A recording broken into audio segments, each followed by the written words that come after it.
Giacomo Saccone, avant de parler en détail du gilet Tempesta que vous commercialisez, peut-on évoquer la mission que s'est fixée votre société Tethys pour améliorer les conditions de travail de nombreux travailleurs? Notre mission, en fait, c'est de leur apporter du confort thermique lorsqu'ils sont exposés à des températures extrêmes. Quand on parle des températures extrêmes, on fait de moins 30, moins 20 degrés jusqu'à 65-70 degrés. Et du coup, on trouve qu'il y a dans l'agroalimentaire pour les parties, donc chambre froide pour les températures plus froides.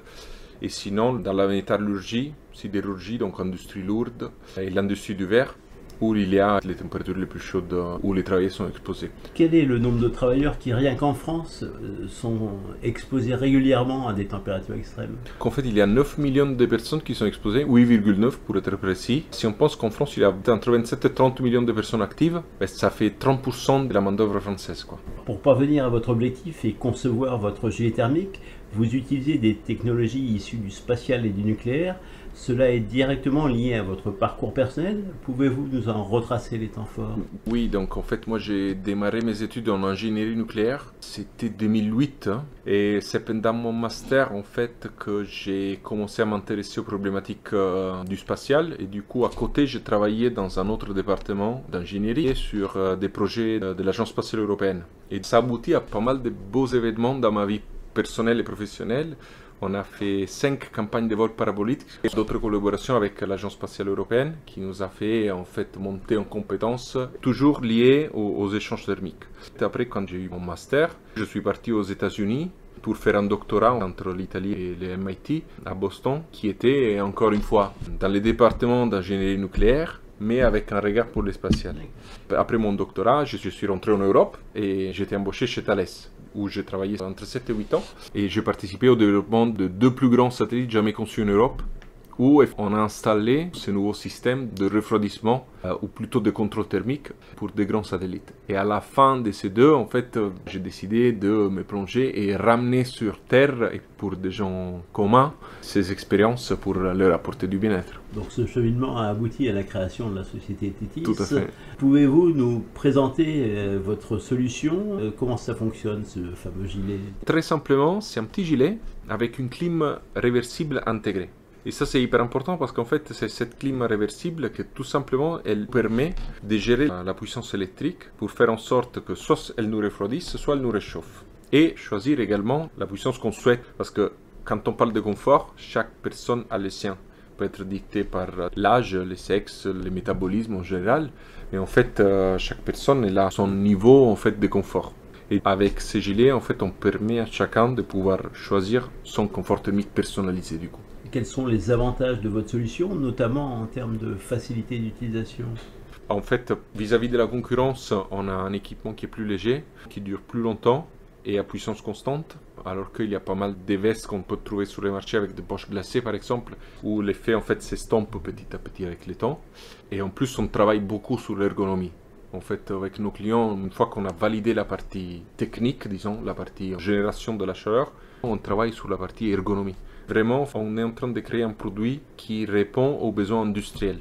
Alors que toutes les solutions qui sont présentes sur le marché, elles sont des adaptations du secteur sportif. Il y a aussi des petites batteries intégrées à l'intérieur de ce gilet. Ça donne une durée d'utilisation de 3-4 heures à peu près? Oui, 3h30 à puissance max. D'accord. Donc les batteries sont dans des poches et on ouvre simplement la poche, on débranche la batterie, on remet une autre. Et votre gilet s'insère facilement sur n'importe quel type de vêtements de travail? Sous les équipements de protection individuelle que les salariés doivent porter, dictés par leur environnement de travail, oui. Outre l'amélioration des conditions de travail de ses salariés, quels sont les gains que peut escompter une société en adoptant votre solution?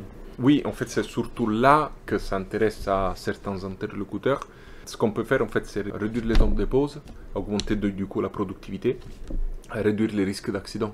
En fait, on cherche un angle d'attaque pour ces marchés qui est un win-win, un gagnant-gagnant à la fois pour les salariés comme pour l'employeur.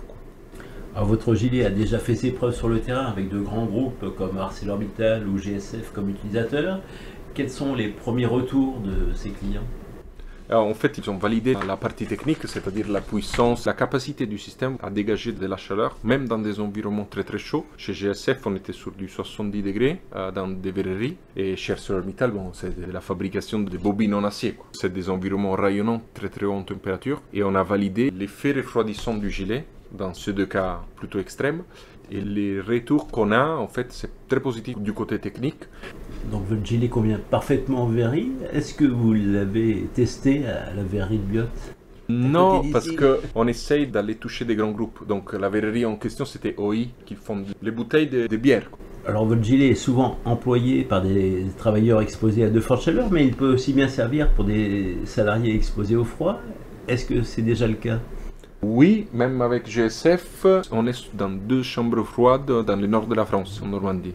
Et ça a la même efficacité? En réalité, c'est pour les toujours fortes plus chaleurs facile de chauffer que refroidir.